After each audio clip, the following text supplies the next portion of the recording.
Hello everyone and welcome back to your piano lesson. If you are here for the first time, I am Gianluca Fronda, your virtual piano teacher. If you want to discover interesting facts about me, you can watch the introduction video of this channel.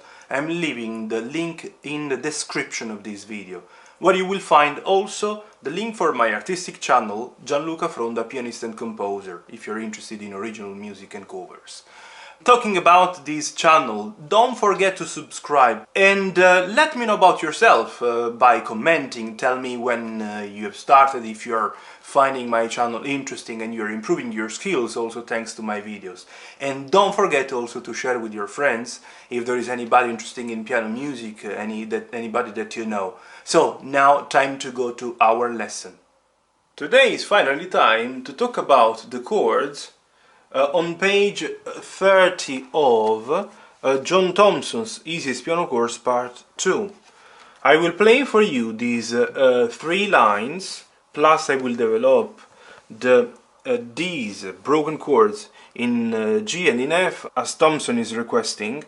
I noticed that many times students really panic when they have to study this page, and since I didn't publish any tutorial yet, but please be advised, it's not complicated. You have to simply do what you see. You have to play the notes that you notice, that you see, and here you have to simply learn how to develop, but by understanding a simple basic principle that has to be understood playing this line. Now let's dive into the page, into the exercise.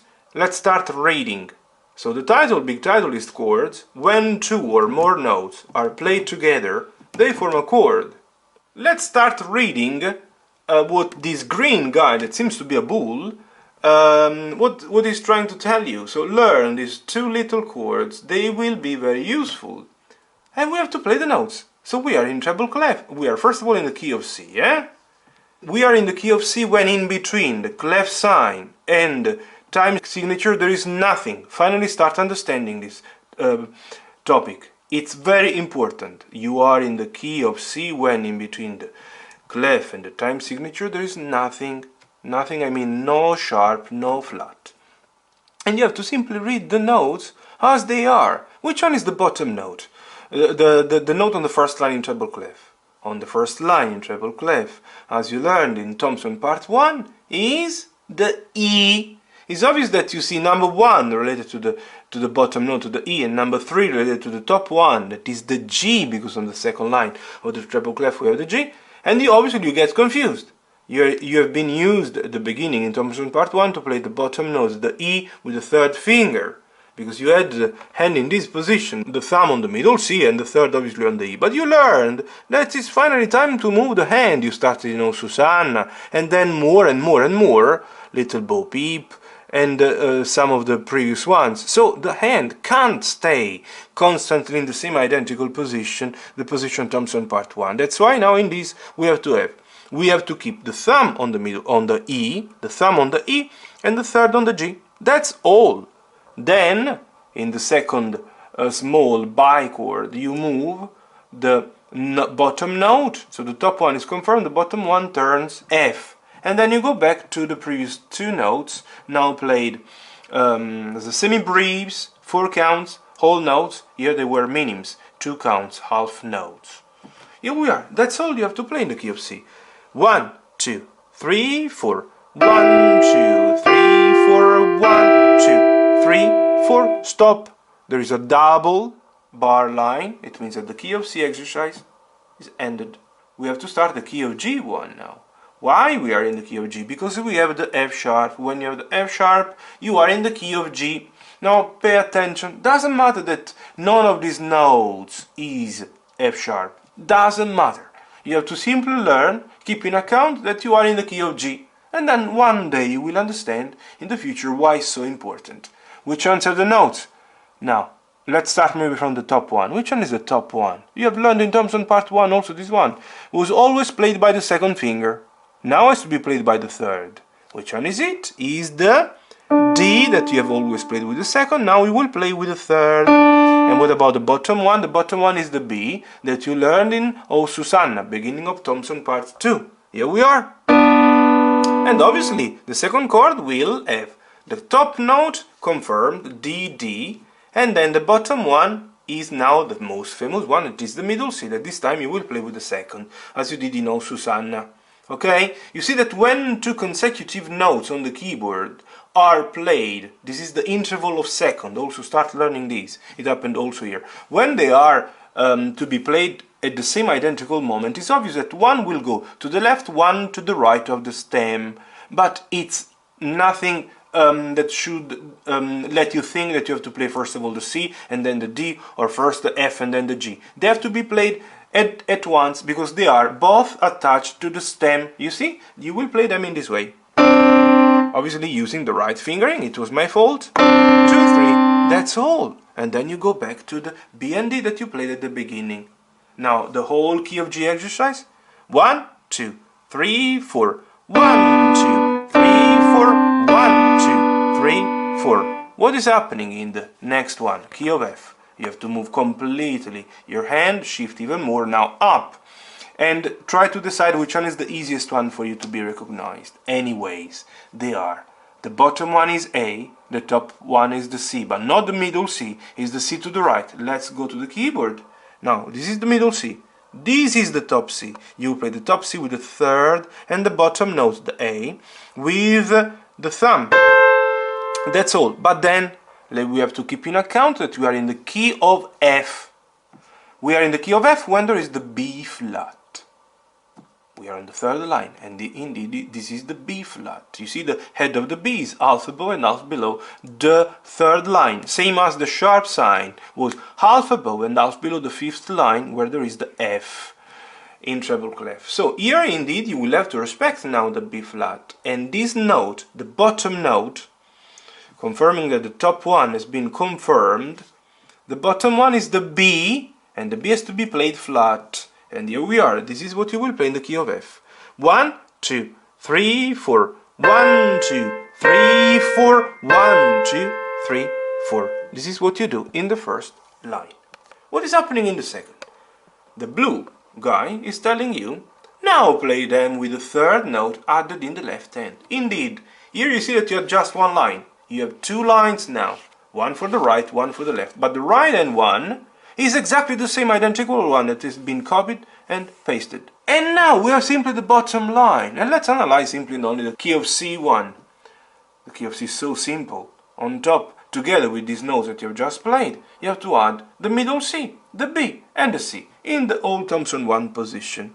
The right will be in the position that you have learned at the beginning, playing the first line, and that's all. 1, 2, 3, 4, 1, 2, 3, 4. Then what do? Then you move to the key of G, confirming that there is the F sharp. Now we add these notes. These notes are, this one is the G that now has to be played by the thumb, and this one is the F that according to the key signature has to be played sharp, and then you go back to the G. And here we are, what do? So from the position that you had in the key of C, you move everything down. So the right hand, thumb on the B and third on the D, and the left hand, thumb on the G. Is a position that anyways you have used already in some of the previous pieces, but remembering that the second finger has to be on the F sharp, and that's all. 1, 2, 3, 4, 1, 2, 3, 4. Then, this is very interesting, in the key of F, pay attention that you don't have anymore the bass clef at the beginning of the bottom stave, as it was happening here and here, but you will have the treble clef. It's not right hand, please, be advised, and remember. Treble clef means one specific thing, means in general this region that goes from the middle C up to the end of the keyboard. It's not right hand, it's something that we learned in Thompson Part 1, but you were younger, you were just starting, you were a beginner. Now you have to finally understand that treble clef doesn't mean right hand, because you can play the left hand also in a treble clef. And you have to simply play the right notes. Which note is this one in treble clef? This one is a note that you studied in Thompson Part 1. And you played in Thompson Part 1 with your fourth finger. It's the F that you have always played with the right. But now, please, has to be played by the thumb of the left. You place again the right hand in the position that you learned in the first line, above here, exactly here, is copied, yeah? So place the right hand here, respecting the B flat, the left hand here. And indeed you do. 1, 2, 3, 4, 1, 2, 3, 4. Because this one was F, this one was the E, and this one again F. Now, finally time to play the last line. The red guy is telling you, when played this way, they are called broken chords. I understand that due to the lack of concentration that we have today, we don't really understand, but let's focus together. When played this way, what played?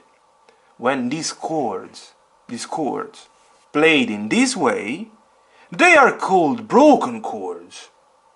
And what is happening in the first bar? What is happening in the second bar? What is happening in the third? What in the fourth? Pay attention. These notes are C, E, and G. When did you play these notes? When did Gianluca play these notes? Gianluca played these notes exactly here. These three are the three notes of the first chord. C, E, and G. C, E, and G. Now, instead of playing them at once, like a big chord, I have to play them one by one. And that's why has been changed also the time signature from 4/4 to 3/4. It's Thompson's invention, and it definitely makes sense. One by one, here we are. Then what are these notes? Where did you play? Where did you play? When did you play? You have played exactly here. These notes are B, played by the left, F and G played by the right, that you played just here. B, F and G, played broken. And now, why do we have two bars where here we had just one? Pay attention. 2 counts transformed in 3 counts. 2 counts transformed in 3 counts. 4 counts, twice the length of this one. And it is obvious that Thompson, being a great musician, understood that it was clever to place one bar, imitating this, where you play the 3 notes, and then you extend the length, respecting the length of this one, adding simply the bottom note. Now, what is done here, that I want to play anyways, 1 second. 1, 2, 3, 1, 2, 3, 1, 2, 3, 1, 2, 3, stop, is to be played also in the key of G and in the key of F. Indeed, now you play these broken chords in the key of G and in the key of F. You have to simply now develop, using your rationality, these stationary chords in broken chords. And how it will be? The key of G will be exactly this. 1, 2, 3, 1, 2, 3, 1, 2, 3, 1, 2, 3. I have simply elaborated what you played here in this way. 1, 2, 3, 4, 1, 2, 3. For the third, 1, 2, 3, 1, 2, 3, 1, 2, 3, 1, 2, 3, stop. And you can do the same in the key of F, where you develop these that was played, obviously. Let's regain the position. You played the first time in this way. 1, 2, 3, 4, 1, 2, 3, 4. Now it will turn 1, 2, 3, 1, 2, 3, 1, 2, 3, 1, 2, 3. Stop. You are simply developing, elaborating these stable basic chords. Here we are. That's all you need to know regarding page 30, this chords page on the Thompson part 2, and there is nothing else. It is obvious that if even this explanation is not clear, you are more than welcome to comment to let me know if you are understanding, if you are getting it, if you found my video, my tutorial useful, and if it is helping you. Anyways, if it's the first time you're landing on my channel thanks to this video, don't forget to subscribe, and see you in the next one. Thank you.